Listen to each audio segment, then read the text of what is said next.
Słuchajcie, krótki instruktaż, jak zamontować te nowe śmigła do turbiny wiatrowej Istabris. Te trochę większe. One mają trochę inne mocowanie niż oryginalne. Znaczy mocowanie jest bardzo podobne, aczkolwiek różni się tym, że oryginalne mają miejsce na 4 śruby, a te nowe dodatkowe mają miejsce na 3 śruby tylko. Rozstaw zgadza się tak naprawdę z nimi. Tyle, że jest jedna śruba więcej, więc musimy zrobić małą modyfikację. Można zrobić to na dwa sposoby. Albo zrobimy to w ten sposób, że zamontujemy to na te dwie śruby, a trzecia niestety nam nie wyjdzie, więc będzie trzeba... Czymś to będzie widać. Spróbuję tak zrobić, żeby Wam pokazać. Tu jest przestrzał, tu też jest przestrzał, środkowa nie ma niestety. Środkowa jest troszkę inna, bo wychodzi trochę inaczej, jak widzicie. Więc można to zrobić albo w ten sposób, że po prostu dowiercicie jedną śrubę więcej, jeden otwór, mniej więcej gdzieś tutaj. Albo można zrobić to w ten sposób, że nową łopatę zamontujemy na te 3 śruby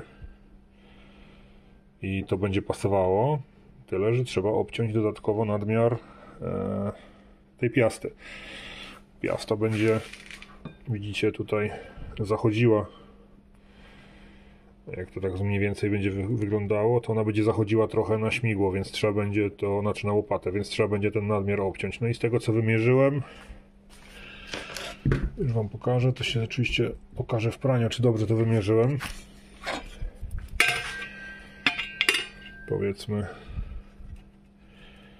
tutaj mamy coś takiego. Wychodzi nam 13,85 dokładnie.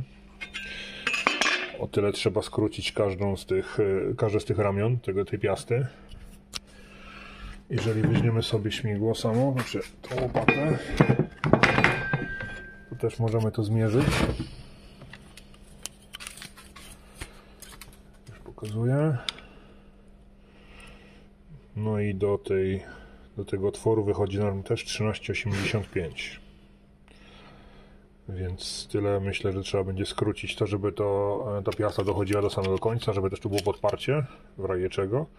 I te 3 śruby będą pasowały na te 3 pierwsze śruby piasty od wewnątrz licząc, czyli na tą i na tą. A tą będziemy musieli usunąć. Jeżeli chcielibyście później zamontować stare łopaty na tą piastę, to też pójdzie to zrobić, tyle że one będą zamontowane już na 3, a nie na 4 śruby, więc tak to będzie po prostu wyglądało, tak? No oryginalnie są montowane na 4, a jeżeli obetniecie, to niestety pozbędziecie się tej jednej śruby, tego jednego mocowania, no i zostaną Wam tylko i wyłącznie na 3.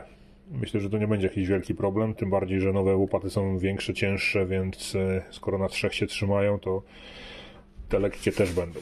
Dobra, cięcie zakończone. Słuchajcie, wychodzi na to, że tniemy po około 2 cm z każdej strony, zobaczcie. Tak Wam zrobię mniej więcej. Oczywiście to jest to, co odpadło, plus grubość ostrza, czyli tyle będzie mniej więcej wychodziło 2 cm. Każdy z tych kawałków taki sam. Zrobimy drugi. Widzicie to plus grubość ostrza. No i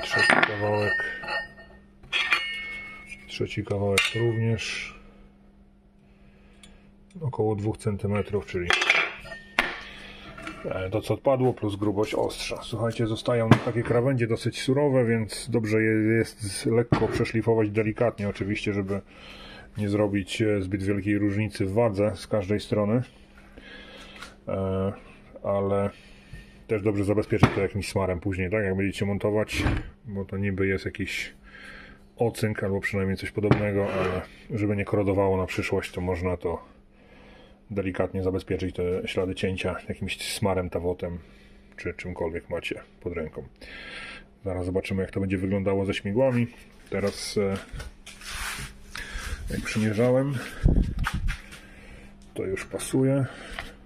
Oczywiście z drugiej strony, ale to Wam przymierzę. Jedno, drugie i trzecie. Próbuję to przesunąć troszkę. Może jakieś światło włączymy. I to wygląda w ten sposób teraz. Dobra, jeden otwór, drugi otwór i trzeci otwór pasuje. Krawędź dochodzi do końca akurat. I tutaj, jak to tak się, trochę trudno mi jedną ręką to wam pokazać, ale zobaczycie jak to zmontuję, jak to będzie wychodziło. Nie? Tutaj jest, blokuje się i akurat jest na śrubkę. Także tak to się mniej więcej przedstawia. Ciąć to możecie oczywiście zwykłą szlifierką. W zupełności da radę, to jest dosyć miękki materiał. Także bez problemu to przetniecie sobie czymkolwiek tam macie, jakąś szlifierkę kątową. Mała rada dla wszystkich, słuchajcie. Oryginalne śruby, one są z nierdzewki zrobione, teoretycznie. No ale jest to nierdzewka słabej jakości ogólnie. Powiem wam, że większość z nich wytrzymała ten pół roku, które tam wisiało u mnie na maszcie ta turbina. Ale nie zabezpieczyłem samych gwintów smarem i zobaczcie co się stało, tak? To zabezpieczyłem tylko główki, końcówki i nakrętki, samych gwintów nie zabezpieczyłem i zobaczcie, skorodowały co niektóre. Także taka rada dla wszystkich, pewnie większość z was to robi, ale zróbcie to koniecznie, zabezpieczcie gwinty sobie smarem. Ja użyłem smaru teflonowego teraz, ale obojętnie jakiego prawdopodobnie nie użyjecie, to będzie wam trzymał. Smar teflonowy jest o tyle lepszy, że wytrzymuje wysokie temperatury, także spokojnie latem wam to nie spłynie. Także zabezpieczajcie śruby, nakrętki, a nie będziecie mieli problemów później z odkręcaniem tego. Tak wygląda przykręcona jedna łopata. Dałem, słuchajcie, nakrętki samokontrujące i podkładki sprężynowe i podkładki zwykłe oczywiście. Zadanie ma to spełniać takie, że nakrętka samokontrująca będzie pilnowała, żeby śruba się nie odkręciła, a jeżeli jakikolwiek luz miałby powstać na którejś ze śrub, to podkładka sprężynowa go zniweluje w jakimś tam minimalnym stopniu, ale zawsze. Także tak to wygląda. Oczywiście wszystkie śruby i nakrętki to są materiały z nierdzewki, śruby są oczywiście oryginalne, nakrętki kupiłem, także można sobie zastosować coś takiego. Tak wygląda jedna łopata, widzicie, pasuje tutaj idealnie. To będzie front, będzie się przedstawiał w ten sposób. Jeszcze dwie dodatkowo i montujemy. Słuchajcie, tak wygląda już gotowe śmigło z łopatami nowymi, zamontowanymi. Takie tutaj mocowanie jest jak było oryginalnie, tylko że jest na 3 śruby. Tak dla porównania pokażę wam, jak się to przedstawia względem starych łopat, które wyglądały tak. Także jest na pewno znacząca różnica, jeżeli chodzi o wydajność łopat. Już było to zamontowane na tym maszcie. No niestety tam mały błąd popełniłem, jak widzieliście w filmie, w którym wcześniej wam pokazałem. Właściwie opowiedziałem, że przewody przetarły się i musiałem to zdjąć jeszcze raz, dlatego korzystam z okazji, jeszcze porównuję wielkość i wygląd tych łopat nowych do tych starych. Na pewno różnica polega na tym też, że oryginalne łopaty mają takie ząbkowanie. No i to prawdopodobnie powoduje, że oryginalne łopaty nie hałasują praktycznie wcale. Są bardzo cichutkie, no ale też mało wydajne.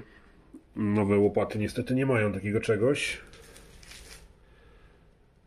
i przez to są dużo głośniejsze. Ale to też na którejś z filmów wam pokażę, jaka jest różnica. Będziecie mogli sobie porównać, tak samo podejdę do pracującej turbiny i będzie można sprawdzić, jaka jest różnica w hałasie względem poprzedniego filmu. Jeszcze wam pokażę, jak wygląda długość dokładnie. Widzicie, miarki zaczynają się tak jak mocowanie śmigła, mocowanie łopaty. Oryginalne 107, a te nawet 126. Taka jest różnica w długości. Jeżeli chodzi o szerokość, to tak jak wam pokazywałem wcześniej.